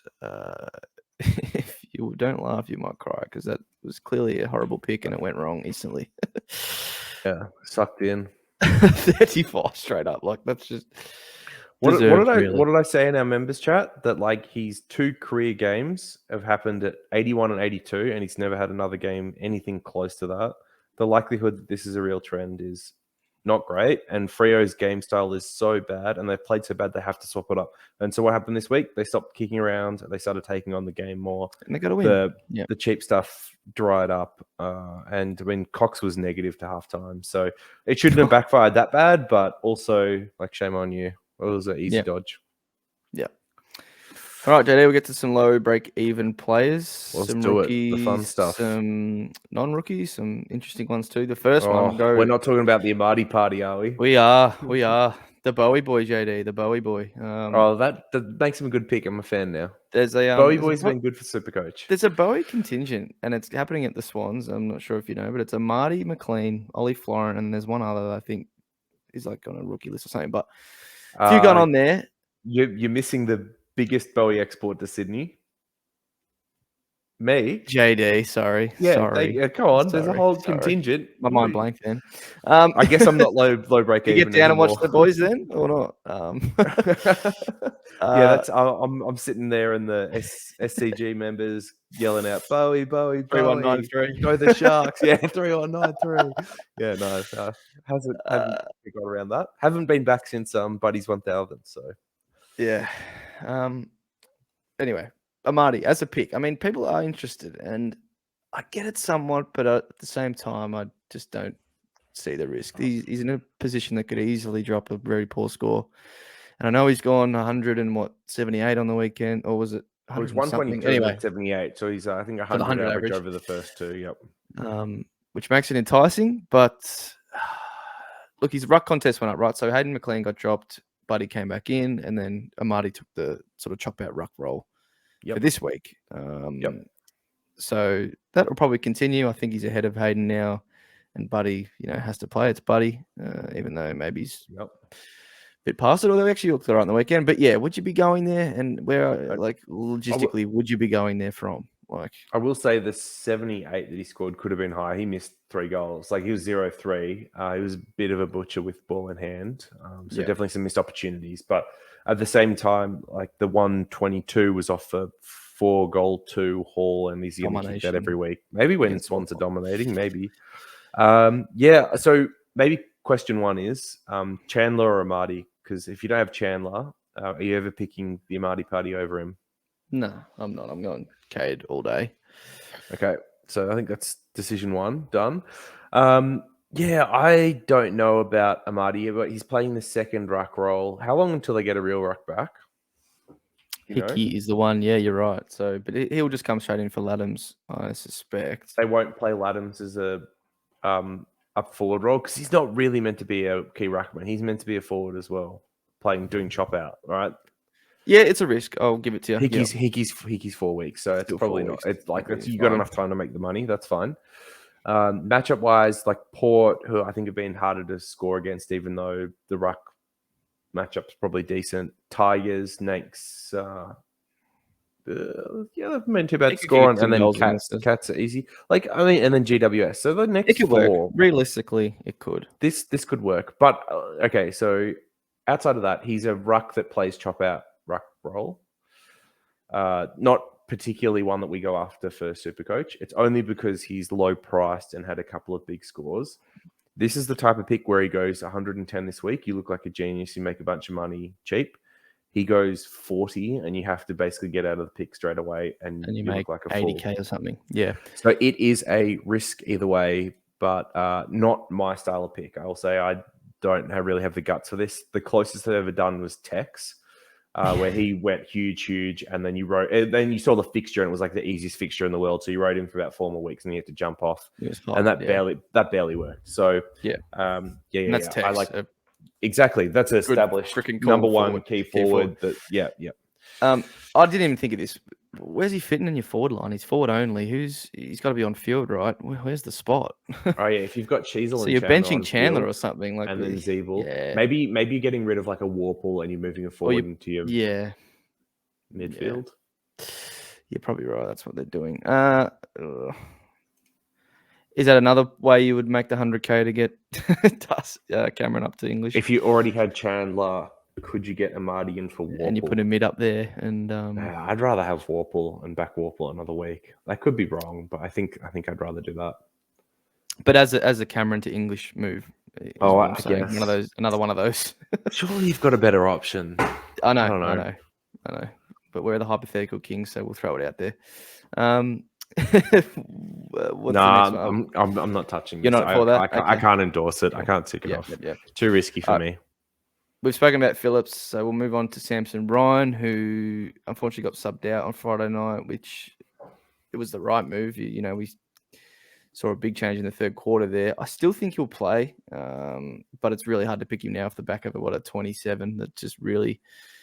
Right, what's his break even? I think it's still negative 28, but it's not amazing because of that. And we just skipped over all these. Sorry, you've gone to 2-game rookies now. Is that what we're talking about? We're on the bubble. Yeah. On the bubble. Okay. Because Amadi is, and then Phillips was spoken about. Sure. At nauseum. I mean, you've got like Cammer though, who's won 54. He's paid 3, so we'll get to him. negative 50. Okay, sorry. Okay, my bad. I didn't read the run sheet close enough. All right, so sorry. Samson Ryan, got subbed out, which is going to kill his cash gen a bit, but was looking all right. I think it was more subbed out just due to the matchup than a lack of performance, right? They just wanted to get shorter. Yeah. Do you expect him still to be named this week? Is there any competition for his spot? No, I expect him to be named against the Dogs too. That'll stretch him, so I think he will be. So you could realistically still get him if you wanted to, but scoring's still going to be pretty up and down. 70 was from 3 goals in his first game. So are we expecting that every week? Probably not. He's second rucking like Amadi, but he's still pretty raw in a sense. Like Amadi's, how old Amadi? He'd be 23 or 4 or something. Samson's still pretty young. So I don't know. Yeah, I wouldn't probably be going there anymore, but yeah. All right. Let's say who else is on the bubble then? Well, funnily enough, I put old SPS here. Samo Petrevsky-Seaton, who has probably the worst haircut I've seen this year so far. Is it fair to say? He's rivaling Clary. Yeah, true. Can't forget Clary, but he's gone all right in his 2 games. He's gone, I think it was 80 something, and then 116 on the weekend. Yep. Look, another one that really you're not going to be going there most likely, but 280k forward. They've lost half their list. I think he started to play defense, and obviously there was no one to go off the ground for, so he racked up a lot of pill. But he might continue to do that, on all honesty. So I don't know. Are you getting him for 280k? Probably not, but no, I'm good. It could work. I'm good. Come on, there must be some other bubble options here. Yeah. All right. Tyler Young, I think I'm going to write him off pretty quickly too. I think Terrence VFL this week, probably 1 or 2 weeks away. Didn't he play a half on the weekend or something? Yeah. Yeah. Look, if you're super desperate and you needed a 102k and he's all you could get, maybe, but other than that, no. And then Ralston's the other one, JD, who we want to probably speak about a bit more. I know you want to speak about him because he had lots of trades for you. Correct. Yeah. So this is a bit of personal bias because it's all I can really afford. But looking into it, it's actually good. So came in round 2. Obviously, Kelly got the KO and Perryman got the hammy in the first 2 minutes. Callum Ward got the mid-time, so did he, along with Cogs and Green. Kelly comes back in. Ward loses all the mid-time, and Ralston keeps it. So he's had 61 and 59 CBAs across the first his first 2 games, sorry. But he's also had, 60 time on ground. So basically, he's on the ground and he's in the midfield, and then that's about it. He's on the bench otherwise. So I don't hate that. It's a good role for a 139k player. He hasn't found a stack of it, has he? Like, I think he had, somehow in his first game, his DT was 19 and he scored 50. I don't know how. Contested knock-ons, I guess. I don't know. I didn't watch the game on the weekend, but it was up in the 50s, and so was his Supercoach. So that's obviously more promising. But yeah, I mean, the CBAs are good. So will it continue?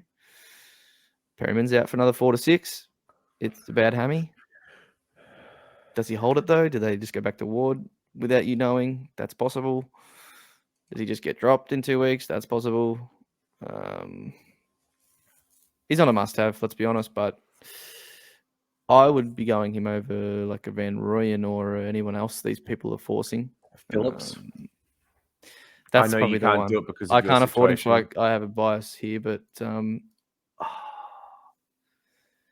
Phillips has the better score, right, and the lower break even. And if he's picked, I'd probably go that still. Yeah, that's what I'm like uncertain enough about Ralston. Yeah, like low tog scares me. Like that's like a precursor to being dropped if you can't run out games. So I think I'd probably go Phillips ahead of Ralston. But like I mean, he's a first round draft pick, and they probably need to persist. Essendon's a nice-ish matchup, although our midfield's not terrible. So he's a shorter mid as well, isn't he? The Caleb Daniel comparison. Yeah, he's pretty short. Yep.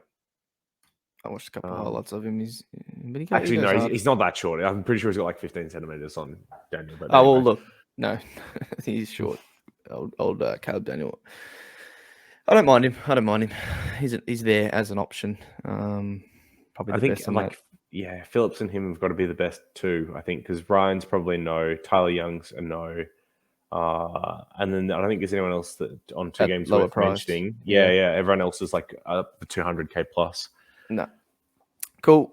Do we want to mention the others that have played more than 2 games before the first game? Or 1 game is probably a smarter idea, I'd say. That still have low break evens. I mean, so I think Cam is probably the one. Yep. That I mentioned that was like he's 154k negative 50 break even. He just popped a pretty good score on Essendon, didn't he? So he should have that in his rolling average. He's got a 65 now. 73 before that, I think. So I mean, yeah, at 154k, I'd probably rather him than Phillips, which sounds maybe crazy, but yeah, I think that makes sense. Oscar Baker, if you didn't have him, he's 180k. He's now got that 95 in his average. That's probably the pick of the bunch that we've talked about so far. That isn't Chandler. Yeah, I'd be getting him if you somehow missed him for sure. With that 95 there. And then Noah Long might be the only other one whose job security just continues to go up with West Coast injuries. He's looked good in every game I've seen. I think he had a 78 on the weekend, so his break even's around the negative 40 point. He still has some to go. I think you'd look at those. Only other one would be like Max Michelini, who I think also scored about an 80 on the weekend and looked pretty good down there. He's just 187 now. Yeah, he's 187. Yeah, tough. But if you're looking for a defender, he's probably the one, to be honest. I wouldn't go Tyler Young, but maybe Judd McVee's the only other one I can think of who, after 2 awful weeks of scoring, had an 80 on the weekend. So he's now 161. He hasn't gone up as much as some of the others. Got that defender mid DPP. I have a feeling Hibbard coming in helped him. Just freed him up without having gone back and watched his highlights yet to see what changed between like the first couple of weeks and last week. That's the only other one I can think of. I think we'll find him out with Cozzy Harms coming in. He might be out. True. So we might find out this week anyway. Any others? Probably not. No. No. Yeah, I know he's in the next section because he has only played 1 game. One game. Right. Yeah. I was going to say Bytel, but we'll get to him in a sec. Brockman, probably cross him off quickly, kick 3 goals. Look, if he has another monster game somehow, then I think the 1 game is.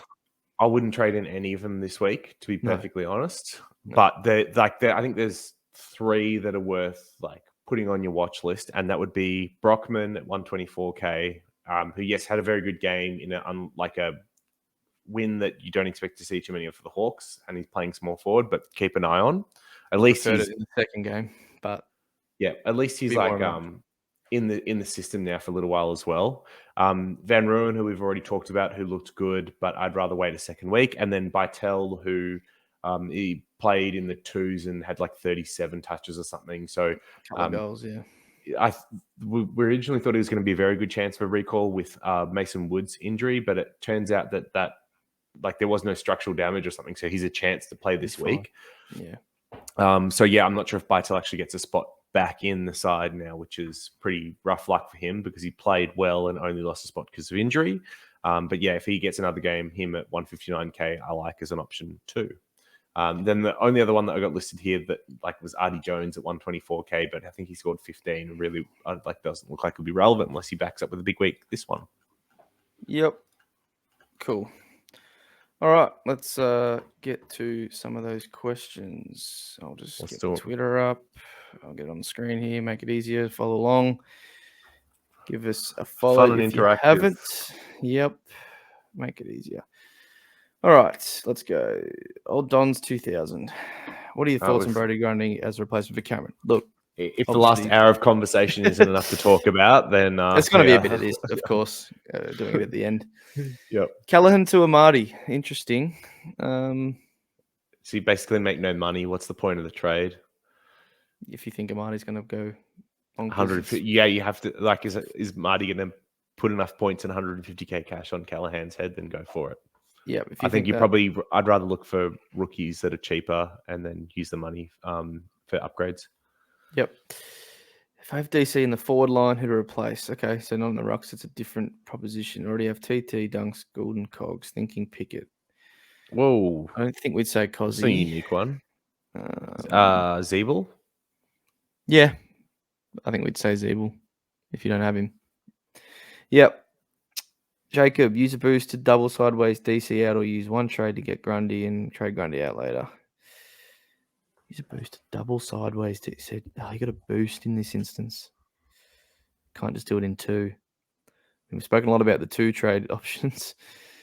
You have to get English. What will you guys do? I mean, we're going to say. How are you no? Why does it need to be a boost? Yeah, why does it need to be like that's the thing that gets me tripped up. It's only 120k. You don't need a boost to get 120k out of teams unless you're trying to double downgrade rookies.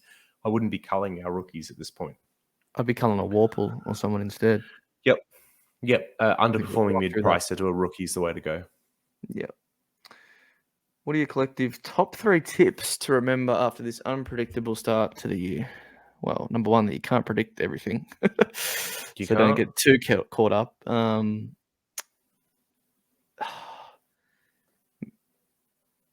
guess we were a bit hot on mid-price in the end. And look, some had the potential to be great, but obviously I think we overs there. Still. Well, I mean, so yes and no, right? Like, this is the change of 1 week. Last week, mid-prices look genius. This week, guns and rookies look right. Next week, it could swap again. It just depends on whether these mid-prices come out and I'll put another 110 up. Because if they do, then mid-prices is right. So, like, in saying that, though, some rookies have been very good. Very good. Sure. Mackenzie's on people benches. Chandler is. Yeah. That's all maybe. But again, that's not predictable how good rookies are going to be once they hit the top level. But people weren't. I think George was not interested in Jimby at all, saying this, low disposal getter in the juniors and all whatever he was saying this crap, and he's come out and dominated. So it was like the most obvious pick. Come on. Yeah. Come on. No, he wasn't the only one. People were not interested. I don't know. Anyway, any other tips? I don't know. Big-bodied mid are like 2 keywords you look for. Ready-made. All right. So I think tips. So at the start, I spoke about like not overreacting this week. I think that's one. The second would be keep following good process, even if it's led to bad results. I think that'd be tip 2. And then third tip would be to recommend what George has done. If you've had a couple of bad weeks and it's getting to you, maybe take a couple of days, step away, and then come back to it with a fresh mind. So that'd be my 3 tips after the unpredictable start to the year. Yep, nice one. Josh, ranked 53k, need to make some moves. Decam to Grundy, Finn, Calla today. So that's going up a bit there. If you got enough to go Calla today, I think we'd probably say you'd go and decam to English, aren't we? If you've got that kind of money. That's the bigger priority is decam to English for me. Yeah. Dylan Buckley from GWS having a good start. Dill Buckley. I didn't know he was playing shout again. Out to Dill. He would have never got to 275k, did he? No, maybe. Callahan to him, I wouldn't say so.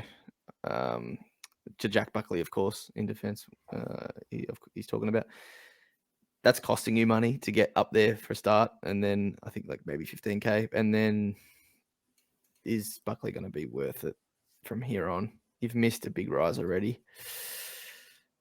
I think there's more merit in going down. The question is probably who to. There's not any standouts, I guess. Wait and see Phillips' name, Bytel maybe, and then if not, if Callahan's benchable, do you just bench him? What's Callahan's break even? I haven't checked because I don't own him, but it's probably not that achievable, is it anymore? It's probably really 69. Okay, you could feasibly hold him one more, but who are you going down to, JD? If Phillips and Bytel aren't named, and you've got to get rid of Finn. I'd probably go early on JVR as much as I'd rather wait a week. The problem is it means you might not have a downgrade option next week. Yep. Mitch, thoughts on Callahan to Rouston, Darcy to English, or Callahan to Rouston and Docker Usard? I mean, I'm doing very similar in the first instance, so I'd be going that route, mate. Callahan down to Rouston and use that money to get English. Yep. I like that. Do we still see Zeeble as a keeper and worth going at 400k? I think. Okay, I don't know what you think, but I'll say keeper is maybe 70-30 for me at this point. The big benefit of him at 350k was that you're going to make enough money for it to be, worthwhile, whether he was or not. Now at 400, you still be able to make some money, but you kind of really want him to be a keeper in the end from here. And look, he's still going to be good, flexible wise, DPP to throw down back JD and all that in a couple of rounds. But what do you see? What do you see him averaging? To me, it falls in a similar bucket as Day, right? Like there's some red flags and like there's a chance that he's not a keeper, but there is a chance that he is a keeper. I would only get him in this week if it fits the trades that we were kind of talking about earlier. So if like getting down to him gets up money for DCAM to English or whatever, then like I'm cool with that. But I wouldn't be forcing him this week. I think if you missed him, it's fine to stay off now. Yeah. If he looks like a keeper later on, especially if we get McRae and Bailey Smith, as DPPs. With those numbers, we probably should have mentioned those. Not that his scoring is good enough to get in there, but so Baslenka is like 55% forward, and McRae's about 29% through the first 3 weeks. So a couple more weeks to go, but Bailey Smith's is almost locked, and then McRae's not far behind based on recent nightmares. Trends. Big nightmares. Old Baz. Should I rage trade Cogs for LDU or save trades, wait for upgrade season? Just save them, mate. I know it sucks. Cop on a primo score that bad. Well, copped it last week with Shrek. And, hopefully didn't cop that and then Cogs, but I know many people would have. So I don't know. You can't be trading Cogs. If I rage traded Cogs to Kelly, I don't think I had to have the power to hit undo at the end of the week. So just save. I want to trade it so badly, but philosophy says you probably shouldn't. Yeah. Mate, Mitch is going ham on the Come questions. on, Mitchy. Phillips is the only difference here. Yeah, Phillips or Rouston or Bytel, we'll see for teams, mate. But I don't mind the philosophy of that trade. With a must-haves to aim to get within the next 5 rounds, this is a little bit different and probably a good question because it's not something we talked about. Yeah, it's a little bit different, but it's good to start planning for upgrades in a couple of weeks. So let me throw out Stewart. 604K obviously came back, looked good on the weekend, 161 break even. Depending on how he scores over the next couple of weeks, he might get down to 570, 580, which I think, you might be able to wait for a cheaper price, especially if he gets tagged by Clark in round 6 if he's back. But he's got the good buy, so Stewart between now and then, I think someone that you might want to jump into. I'd also throw out Took Miller for the same reason. He's already dropped a bit of cash, and I think his break even's like 151. So also someone that might get down to sub 600K in the next few weeks, and you could pick him up cheap. Laird is a third option that I'd be looking at getting somewhat early. So he's already dropped 40K once again. If he gets down to 620-ish in the next 3-4 weeks, that's an option you could look at. In defense, Doherty would be the one that I'd be looking to pick up. His fixture is soft, and he's obviously got a 166 break even this week, so he's going to drop more cash. Started at 600K, you might be able to pick him up for low 500s. In the forwards, it'll be Cogs in the next 4 to 5 weeks probably, or Bailey Smith, who've both had poor starts.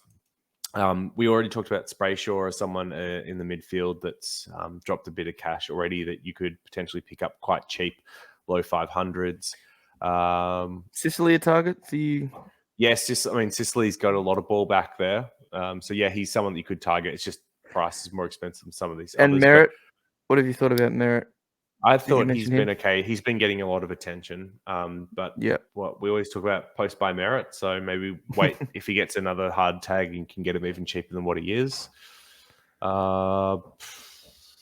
Track, I've kind of seen a couple people. Well, one of my mates brought him, and to be honest, with the very easy run, he could go bonkers. But I've had he's track one in the of the past, ones but he scores much better in wins and losses. But that's But you're getting him for targeting 20 rounds, so the easy fixture doesn't last forever. So there's a few just to keep on the watch list. Here we go. One for you, Jelly or LDU? Jelly. Who to go down to from Callahan? We've sort of spoken about those rookies, but I guess Phillips Bytel, if named, just because of the scoring potential. And then other than that, I'd say Rouston. You'd probably say JVR early, would you? Or would you stay Rouston? Probably. So I guess if I was looking to trade in Rouston this week, I'd be going and watching his highlights from the last couple and figuring out how he looked. JHF, interesting. Didn't speak about him. I didn't see the game live because I was at the other one. Did you catch much of it? I saw a You would have been little bit, watching the but I Dons, was eh? watching No. Dons and then Yeah. swapping over. So I think in the last 2 games, from a fantasy perspective, he had 0 in the fourth quarter and 2 in the fourth quarter. And this is what I mean. What like Rao vibes? This is worse than Rao vibes. He can't run out games at the moment. I just don't think that's possible with where his fitness base is at. Yep. But his scoring was okay last week, right? Like didn't I think he in the score? second quarter he went bonkers. Like went Yeah, from was really good and 30 then kind of fantasy and fade 50 back. Supercoach maybe in the second. So he ended on an 84, which is okay.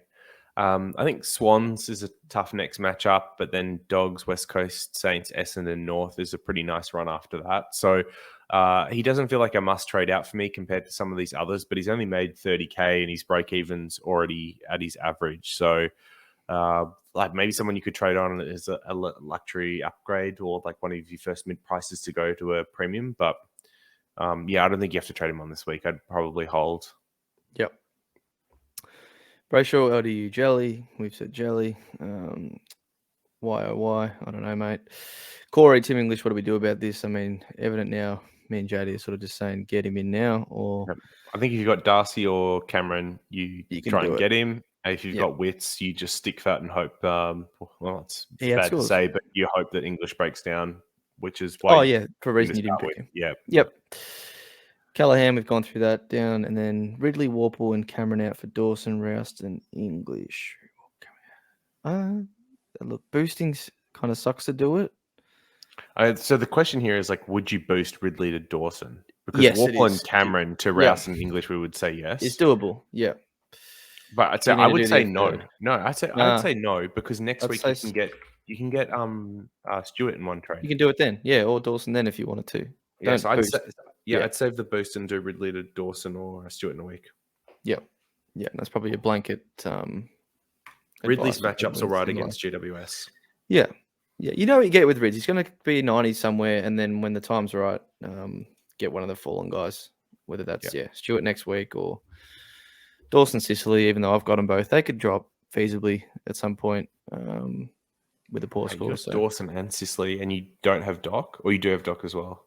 I had him, but I swapped him to Dacos because I didn't have Dacos. Makes sense. Then that cash got McRae to Clary. So lucked out. Did it all right. Right. You make your own luck, right? This is good decision making. I mean, obviously I started Doc and got rid of him, but last year went Stewart, Dawson. I mean, to be fair, Stewart would have, by the looks, very much worked this year again, and I didn't start him this year. I got very lucky there with the round one thing, but yeah, big one. I don't know if I'll be getting him this early because he has the first buy, but that is not still for a while. The buys are still quite a while away, but he does have the first one. It's not the first one, right? Isn't it the round 13 buy, which is like the second one, but it's only them and on its Gold own. Coast? No, it's 12, 13, 14, 15, and he's in the 12. No, he's in 13 with Gold Coast. 13. Yeah. So sorry. it's the second buy, but it's Singular only 2 one. teams. Yeah. So like Stewart, Witts, and Took Miller are like all good targets just because it's the easiest buy to carry premiums through. Yep. No, and that actually still makes some decent picks because yes, you're losing him in one buy round, but it's best 18, and you might be able to cover it by then and be okay. So no, still for him, but we'll see how he goes this week against the Hawks. Might get tagged. We'll see. All right, Jade, been a long one. Anything else to close? How did we go even longer with that, George? This is I don't know. wild. Maybe it's evident that we just talk a lot. It's still important though. There's still quite a bit going on. Hopefully, some rookies pop up in maybe 2 to 3 weeks, preferably. only thing I wanted to ask you about was, do you think there's a risk Cowan gets dropped for Sincotta this week? Sincotta is another one that had like a big game, right? Plus touches in the twos, and Cowan has been okay, but somewhat underwhelming for a top 4 contender. I think you said it before. Tog, when we're talking about Rouston, Tog is a bit of an indicator, and he's in the 60s on the weekend. So it's could spell danger. And this is what I was saying about defence, right? Constable's already got dropped. Didn't really speak about him, but I'm just holding him right. That's what you'd advise, unless I don't know, you were doing something about it, but I don't really see what you would do with him. You don't make money out of it. I mean, there's a chance that Cow and Constable and Chess are all out this week. Which just shows the worry I had for that to happen. And of course, it's still 2 weeks, right? Yeah, 2 till we get the DPP. So you're gonna have to. People could have Chess and Constable on the bench, right? And then Cow and D6, and could go tits up now. And then you're going, crap. Where do I go? And none of the rookies we talked about are defender rookies, right? Like you're hoping that for 180. You're doing yeah. Or and like he's more expensive than any of those 3. Or you're hoping that Fahey for GWS debuts and you pick him up as like product unsighted. Yeah. Wonder if something to watch. Yeah, I guess he'd probably be right on the edge. He'd probably be their 23rd player, wouldn't he, or 22nd? So we'll see. Hopefully he holds just for money's sake and get to, I don't know, 200 and we can flip him then. But yeah, no, that's possible. It's definitely possible. I guess the only option is that you actually get in Sincotta this week as well. Like if you just go straight there. Yeah. Yeah, you get 20K at least off Chesser or Constable. Or you could go Cowan down. Yeah, make 50 because he's 1 or 2, isn't he? But I guess if you hold both Sincotta and Cowan, then like you've always got one got an option. Yeah, true. That's a good point. Captains, almost forgot. Don't like them this week. They don't look good to me. JD, this is why I got Clary in. This is why I got him in. I mean, he's got his worst matchup this week. Oh, like you want to start Clary against West Coast? That's BS. He's probably going to win 50 again. He'll probably go 90 and I'll cry. But I'll tell you who I want to have as captain this week. Josh Kelly. Oh, against the Bombers. That's a good score coming up. Yeah, all right. So there's not much this week. It's looking pretty. The cupboard is bare. So this is definitely another one of those weeks where if you've got Oliver or Laird, I'd be factoring them into my trade plans. Yep. Outside of that, it seems like English is a go-to captain or vice captain every week. I think like Dacos against the Lions, probably not a great matchup. North Carlton is interesting because you could probably vice captain either Sheasel or Doherty in this game, or if you've got Cripps. Just going back, Dunks against the Pies in reverse. I mean, they're restrictive, aren't they? So yeah, Pies have not. Pies have got 7 plays averaging 100. They've just been winning the games by so much and been so dominant that I'm off Dunks. Probably not. Probably haven't had to travel. Maybe that spells it a little bit different, but yeah, true. Third game, what is it? Laird, clearly. Yeah, Laird. I mean, Brayshaw you can't touch. There's no one else in that game worth really looking at. Tigers, Dog. So yeah, I guess like I don't think Bont or English have a good history against the Tigers. No, Bont, I think 90s English went last year, but yeah, 96. But was that after he got concussed, or was that in the first half of the year? No, it was early. We beat him that day. Which is probably going to happen again this year, if we're being honest. At the G, yeah, true. I hope so. Yeah, no, that was in the middle of his hot streak before he got injured. He only did 96 last year, so maybe not a good matchup for old Pinhead. Yep. I mean, you wouldn't be really doing Saints Gold Coast. I mean, I think Took's probably fine. Wits, no. Saints are restrictive too. Yeah. I'd do Wits. Saints have been restrictive, yeah. No one has Took, though, really. Sydney, Port, you're not touching anyone. Like, no. Essendon, GWS is maybe where you look at, like, Green. But I think Setterfield goes to Green to play a defensive role. And then Cogs you can't trust, so it'd be Kelly, maybe.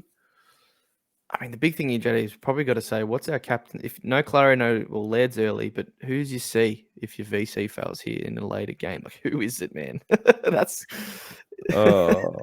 Sicily. If you owned, you could. Stewart, if you owned, you. No, I mean, I've currently got Sheasel into English. Okay, you've got Tim. Yeah, okay. If you didn't have Tim, Clary, or Laird, what are you doing? Bont? Sheasel's probably still Sheasel. Sheasel into Bont. Bont, though, far out. Are you doing Thursday night? Dunks or Yeah, Dacos? Sheasel into Bont. Sheasel into Bont. No. Right, Tom the- Green against your mob. The option. Gabba's got this new home field advantage with them being able to turn off the power whenever they want, although it backfires. So yeah, no, I think that one's a hard one to predict because you're right. First time traveling. They usually travel right though in history, Collingwood. I think. Is Berry's injured, right? Did he get injured? I thought he did his shoulder again because that's one of the few players that might be able to run with Dacos. I think he's done it in game before, but I think he got through. He went to Bont in the second half. Yeah, Berry went to Bont. Are you talking about the week before? Oh, maybe I'm getting my weeks mixed up. I think he might have the week before. I think Berry to Dacos makes the most sense. Yeah, because think about how they broke the tag with Dacos is they put him onto the ball. And so Berry can go onto the ball, he can play on a wing, and then he can follow him around the back line. And he's got the wheel. Well, hasn't got the speed, but he's probably got the endurance to match. Interesting. That's their best matchup.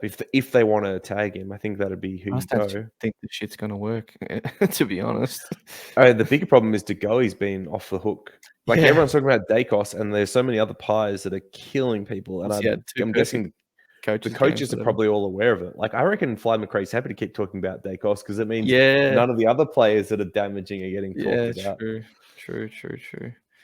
It's a tough week. I'm happy to go English into Clary at this point in time. Love that. Love that for you, Clary owners. What are you doing, man? Green against Essendon. Did you comment on that? I don't know. I think Setterfield will play the defensive matchup on that. Which I don't know how much of that restricts Green scoring, but that's why I kind of like Josh Kelly because I think, Kelly, Cogs, Parrish, and Merritt and Shield will kind of all go head to head. Yep. And then Green and Setterfield will match up. That's our only matchup for Green. So I would imagine Kelly is probably all good here. Yeah. And part of the reason why when I looked at my round one team, I was fine with not having Oliver or Laird because I looked at this week and I'm like, well, that's my matchup. That's my smash captain, and I traded him out. So that was a bit silly. And I think, looking at Doherty VC into, I guess I could go over Sheasel, maybe Doherty over Sheasel still. He'll put it together, Doc. You would think. Yeah, I think I'm probably swapping that back. It's probably Doherty into English. Yeah. Oh, I don't love it though. What are you taking in that sense? 120. Like a 120 is an easy take this week again. Yeah. I'm scared. Not scared, but if I took a 120, Clary could go large again. But I'll probably take a 120 as well with English if it came push to shove. I think the other person that could be a decent matchup is actually Taranto, which people aren't going to trust him. But against the Dogs, he's the Dogs at the moment. Yeah, he's tunned the last. Yeah, we'll put it together at one point and have a big game. But he's tunned the last 3 games against the Dogs, and that's when the Dogs have been restrictive on scoring. Good. And he's been played out of position, and he's kind of got the GWS rivalry with them. And Dogs have been leaking points this year, so I think Taranto is a sneaky option. He's the worst kick in the comp, and he's gone 103 over 3 rounds. He will put it together in a given game at some point, not across the season because that's just him, but in a given game he could. Yep, on the G as well, which I don't know if that's a good or a bad ground for old Timmy T, but. I mean, he has an outside game, so maybe it is for some cheap stuff, but we don't do that. So, no, well, and you got Hopper coming back, who's been getting all your kicks through the middle anyway. It hasn't been Toronto. Yeah. Although they'll find each other. They'll have some little GWS connection. Yeah, GWS connection. Mine will. Yeah. All right, let's jump off. Yeah, we're done. We just keep extending and extending. Keep extending it. That's enough, Supercoach. George is taking a break, and we're diving in for 2 hours. I think I need a break as well. I'm going back to look at my fantasy team. Man, you need to help me as well because I somehow 3,000 something. Yeah, let's go. Well. You're Mate, in Nank. We should have gone to Nank. I just went Nank because I just went whatever. It's fantasy. I don't care, and he's been good. Fantasy's all about picking bad Supercoach teams, and then you win. That's it. It's very simple. If you play Supercoach, you're a top 100 fantasy coach. You just don't know it yet. you're just really careful in Supercoach, aren't you? That's just because you're so, cautious. Yeah. There's something to be said for not overthinking it and just throwing caution to 100%. the wind and hitting full 100%. send. 100%. Got to find the balance. All right, we'll sign off. Thanks for watching, guys. If you're at this 1 hour and 45 minute mark, and we'll see you on the next one. Cheers. Peace.